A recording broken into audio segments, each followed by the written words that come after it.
Olá pessoal, tudo bom? Eu sou Anne D e esse é o Enfermagem Clássica.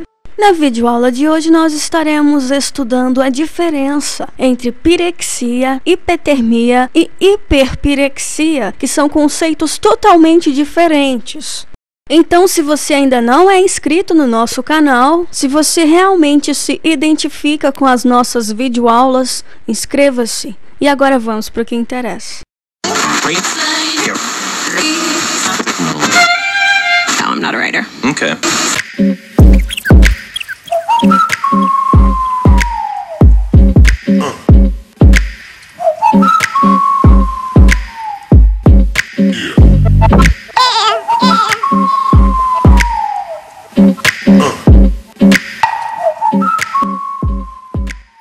Vamos começar falando dele, o hipotálamo. Sim, olha só. Pessoal, primeira coisa, essa pequena região que está localizada acima da hipófise, geralmente é encontrada nos mamíferos, né? Nós fazemos parte da classe dos mamíferos. É considerada uma das mais importantes estruturas do nosso sistema nervoso central. Olha só, que interessante. O hipotálamo, ele é um pouco maior do que um grão de feijão. Beleza, mas e daí? Ele tem um papel muito importante no nosso organismo. É ele quem faz a regulação da nossa temperatura corporal, faz o controle das nossas emoções e comportamentos, atua no processo de contração muscular, isso envolve o músculo cardíaco. Ele atua também no controle da diurese, do libido sexual também, e atua regulando o nosso estado de consciência, horários de vigília e sono, entre outras funções, pessoal. Então ele é muito importante. E como, nós estamos dando ênfase à temperatura corporal, são vários os fatores que podem desregular a nossa temperatura corporal. Infecção por vírus, por bactéria, ferida, rejeição de enxertos, fraturas, são vários os fatores. Até o estresse também excessivo pode desregular a temperatura. Beleza? Então, como o hipotálamo ele age para regular essa temperatura? Existem duas vertentes. Em casos extremos de calor, hipertermia, o nosso corpo ele faz o que? Vasoconstrição, para tentar regular essa temperatura. Em caso extremo de frio, uma hipotermia, o nosso corpo ele faz vasodilatação para aumentar o fluxo sanguíneo. E com isso você aumenta o oxigênio circulante e também aumenta a temperatura.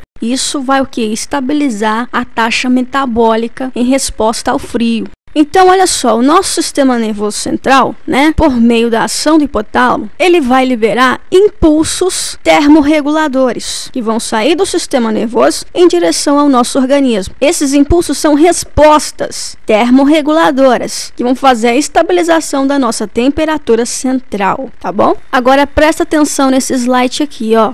A febre, pessoal, ela também é chamada de pirexia, sim, que é o aumento da nossa temperatura corporal acima dos valores ideais, tá bom? Olha só, a febre não é uma doença, ela é apenas um sintoma e é um sinal que o nosso sistema imunológico está tentando combater uma determinada doença ou uma agressão ao nosso organismo, E esse mal-estar ele faz com que o indivíduo ele deixe de gastar energia e isso requer o que? Um repouso. E como a gente mede essa temperatura? Utilizando o que? Um termômetro, A gente utiliza um termômetro. Nós temos o termômetro convencional, que você pode medir a temperatura por via oral, a via inguinal, axilar, retal. Mas nós também temos o termômetro digital, que você encosta na testa do paciente e ele te dá os resultados de imediato. E ele é bem melhor do que o nosso termômetro convencional. Nós sabemos, pessoal, que a febre ela é causada devido a um determinado estressor orgânico, seja por inflamação de vírus, bactérias, protozoários, ou seja, uma situação que cause agressão ao nosso sistema imunológico. E quando há essa agressão, o que acontece? O hipotálamo ele vai liberar prostaglandinas. Ele libera prostaglandinas e com isso a temperatura ela se eleva, causa uma hipertermia. Opa, teve uma invasão, vamos liberar prostaglandinas e a temperatura vai aumentar. Com isso a gente tem o que? Os mecanismos de defesa natural. Nós temos uma vasoconstrição em caso de uma hipertermia. Por quê? Vasoconstrição. Vamos fechar a parede do vaso, diminuir o fluxo sanguíneo, diminuir a quantidade de sangue no vaso e isso vai diminuir a temperatura. E na sequência a gente tem o que? Liberação de suor, tá bom? Para compensar essa hipertermia. E em casos de hipotermia, a gente tem o que? Uma vasodilatação para aumentar o fluxo sanguíneo, aumentar a oxigenação, aumentar a temperatura. E com isso você tem também, né, na sequência aí,